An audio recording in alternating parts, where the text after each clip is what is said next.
Қайырлы кеш болсын бәрлеріңізге.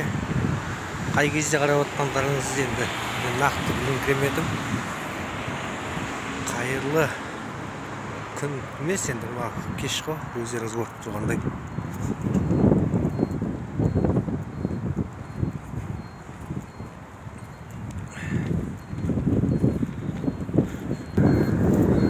Түсіне өтіп келатық, жасыл түсте пешеходтың.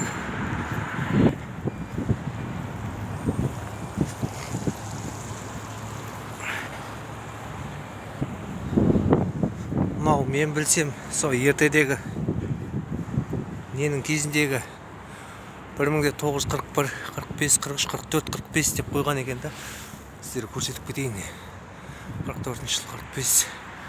Ұлы Отан соғысының ардагерлеріне қойылған мынау ескерткіш монумент болу керек енді. Іші осындай. Мына жерде вечный огонь дейді ғой. Қазақша айтқанда мәңгілік алау.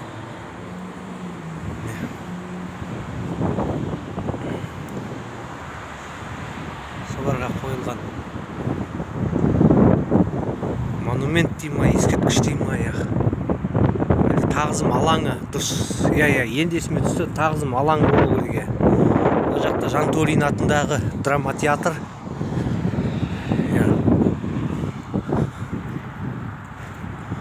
Комментарий жазып қойыңыздар, подписацияны басып қойыңыздар. Алдағы түсетін видеоны бақылап отырасыздар.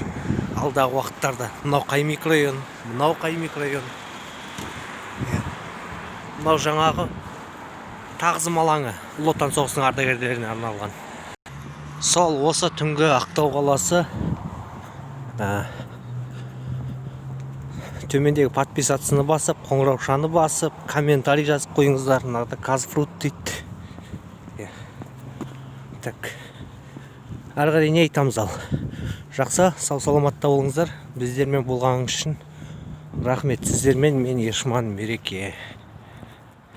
Подписацияны басуды ұмытпаңыздар, міндетті түрде. Алдағы түсетін видеоларды